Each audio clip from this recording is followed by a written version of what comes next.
by the year 2030, we will have about 1 million older adults age 65 and over who have developmental disabilities. And we expect the general population to have double the size what they have now. We're actually going to be moving from about 14.1% now to over 20% in 2040. So those are the demographics, and knowing those changing demographics, the persons with aging and developmental disabilities mirror the general population. But what do we know? So it's those people who are living with a son or daughter, or maybe their sibling with a developmental disability, who know this. And researchers have spent some time trying to know what their lived experiences have been. The one gap we have, which we've identified, is that we don't know as much as we would like to know from the people with developmental disabilities themselves. Their voices is there in some of the literature, and some of the researchers have looked and talked to people, but it's limited. But we do know that that is something we can do. So when it comes to health, I fortunately have been on the side of looking at an aging model for health and transferring it into a model for older people living in the community with developmental disabilities. And this is a comprehensive geriatric assessment model, which is what you do when you're working with older adults. And why do you do that? It's because when you're an older adult, it's just not a cough or sneeze. When you head out to get an assessment as a younger adult, you're going to actually have a number of different things that are going on. It might be related to your social supports. It might be related to the fact you have arthritis and hypertension. It might be related to your economics. So for people with developmental disabilities, they have a number of complex things we know already that make their health more complex.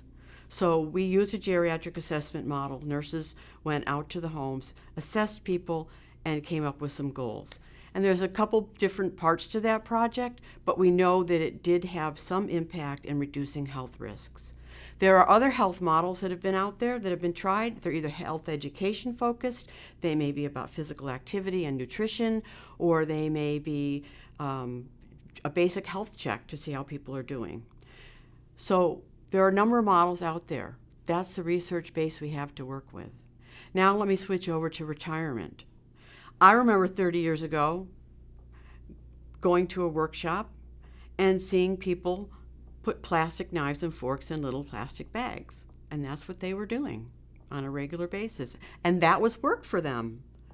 Later on, probably maybe about 10 years ago, I went into a workshop setting. Similar but different. People were more engaged, walking around. It wasn't just everybody sitting at a desk doing the same task. And I was there to talk to an older woman, and she was actually putting stickers on bikini underwear.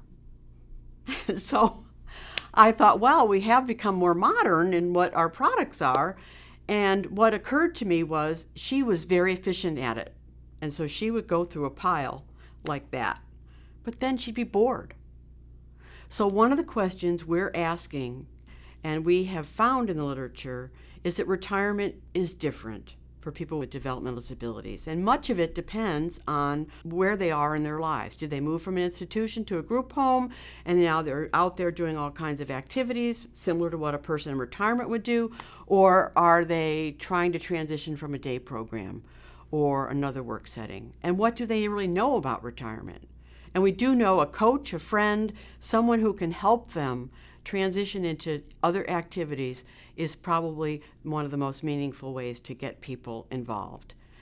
Now, the last phase, we were talking about transitions for older adults as they're aging, from transitions in health, transitions related to retirement. Now we're talking about transitions at end of life or in later life. And we know that persons with developmental disabilities who are aging encounter some of the same terminal conditions that any older person might encounter. It could be cancer. It could be an exacerbation of a chronic condition, a heart condition, or chronic obstructive pulmonary disease. The literature is actually mixed in terms of cardiovascular risk, whether it's similar to older adults or whether it's greater. So we need more information. The other piece that we know is that some people are aging with neurodegenerative disabilities or conditions. So some people are aging with dementia, and it could be dementia of different types. One of the things that we've learned over the last 30 years is that persons who have Down syndrome are at 6 times greater risk than the general population with intellectual disabilities that does not have Down syndrome, as well as the general population. And this is a very large concern. It's a concern for caregivers. It's a concern for the person, him or herself. It's where the supports are for that person. Can they age in the place that they live? Can they age in place? And more we're finding that is the preference, to age in place, to age in one's home. And it has been shown to have some positive effects on health. We don't always have those options. We've reached crises where someone who's living with a parent, the parent becomes ill or incapacitated or dies, and then there's a crisis situation for their son or daughter. Then siblings or someone else in the family may become a caregiver. Those are experiences that we know about. They've been explored. We need much more information on that as well.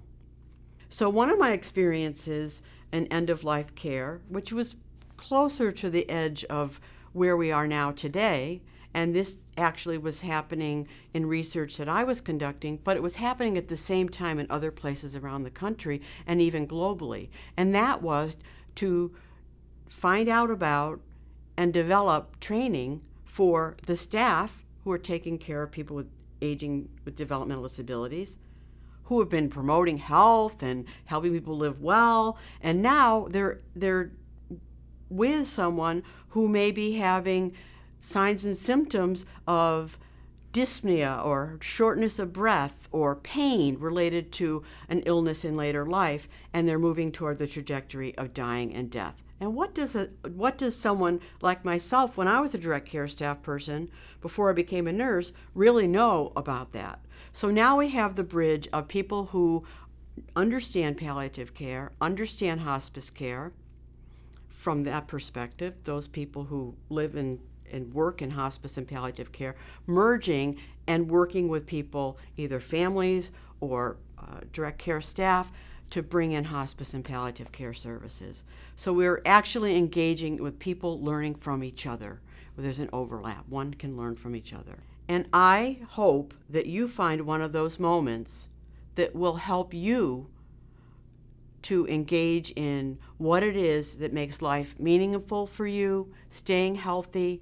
You may find yourself in a situation where you can do this with or for or together with other people for individuals who are aging with developmental disabilities. So whether it's practice, whether it's policy setting, whether it's doing research, whether it's giving a helping hand, I hope you get that opportunity to seize that moment. And I hope that we can help persons aging with developmental disabilities age happily as well as any other older adult.